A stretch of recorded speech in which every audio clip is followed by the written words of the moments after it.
Bonjour à tous. Alors aujourd'hui, je vais vous parler non pas du frelon asiatique, mais de la nourriture du frelon asiatique. Bon, une très mauvaise blague, mais je pense que ce que je vais vous parler va faire rigoler pas mal d'apiculteurs, certains qui me connaissent. C'est que je vais vous parler abeilles. Donc je ne vous parlerai pas du frelon. Alors pour une raison fort simple, je vais faire quelques vidéos là-dessus pour vous montrer mes débuts en apiculture. Et ouais, ça y est, je me suis lancé.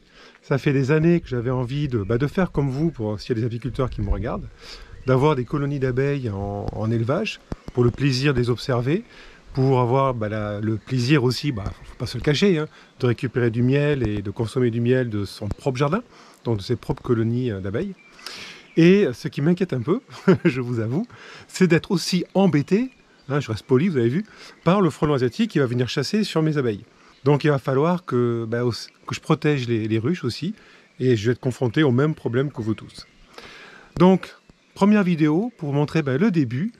Donc première chose, très simple, c'est on va récupérer un essaim sauvage. Et j'ai récupéré, avec un ami apiculteur, salut Alain, j'ai récupéré un petit essaim. Alors vous allez voir, vous allez rigoler certainement, hein, pour ceux qui connaissent, c'est un tout petit essaim. Mais pour moi, c'était un grand moment de plaisir de voir une petite colonie d'abeilles et de la récupérer et d'imaginer que dans quelques jours, elle sera dans mon jardin. Donc je vous montrerai ça, l'évolution par quelques vidéos de mes activités d'apiculteur débutant, qui va forcément faire des erreurs au début, hein, j'imagine. C'est assez flippant d'ailleurs, mais on verra bien. Allez, place aux images. Alors pour commencer, comme vous pouvez le voir, c'est un petit essaim. Oui, c'est vrai, j'avoue que c'est un tout petit essaim. Je pense que les apiculteurs, vous êtes habitués à récupérer des gros essaims. Pour vous, c'est tout petit chose, ça. Mais pour moi, c'était génial, je vous avoue. C'est la première fois que je voyais un vrai essaim, en vrai de vrai, comme ça, sur le terrain.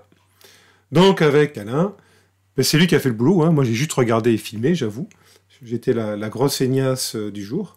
Mais la fois prochaine, oui, j'essaierai de récupérer moi-même l'essaim. Donc, pour ceux qui ne connaissent pas, c'est un peu le but de la vidéo. En fait, Alain a déposé une toile au sol, pour pas que les insectes soient perdus dans les feuilles, une petite ruchette qu'il a ouverte, et ensuite, avec une pièce de plastique souple qui recouvre la petite ruchette, eh bien, en fait, il va collecter tout doucement un maximum d'abeilles qu'il va positionner toujours avec délicatesse dans la ruchette, comme vous pouvez le voir. Donc le but du jeu est de récupérer de cette manière le maximum d'abeilles pour les faire rentrer dans la ruchette. Et l'idée, ce qui est important aussi, c'est de pouvoir récupérer la reine, parce qu'au milieu de cette masse d'abeilles, théoriquement, il y a une reine. Alors, vu la taille de l'essaim, a priori, on peut supposer, mais ça reste qu'une hypothèse, hein, on peut supposer que c'est une jeune reine qui a quitté son nid d'origine en embarquant quelques ouvrières avec elle. Alors quand je dis quelques ouvrières, bon, vous voyez, il y a quand même un certain nombre de bestioles. Hein. C'est quand même pas... elle n'est pas partie seule, la future reine. Si jamais il y en a une au milieu, ça, on n'en sait rien. Donc, l'idée étant de récupérer un maximum d'insectes, dont la reine, on espère, pour les mettre dans la ruchette. Si jamais, au cours de cette opération, on récupère la reine et qu'on arrive à la mettre dans la ruchette, c'est gagné. Au bout d'un certain temps, toute la colonie va rentrer en masse dans la ruchette.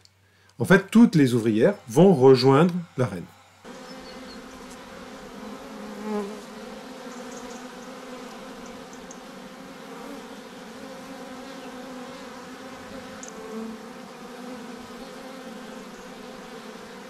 Bon, ensuite, toujours en récupérant un maximum d'ouvrières, eh bien, au bout d'un certain temps, Alain a refermé la ruchette, et ensuite, il a continué à collecter les dernières ouvrières en les positionnant à l'entrée de la ruche.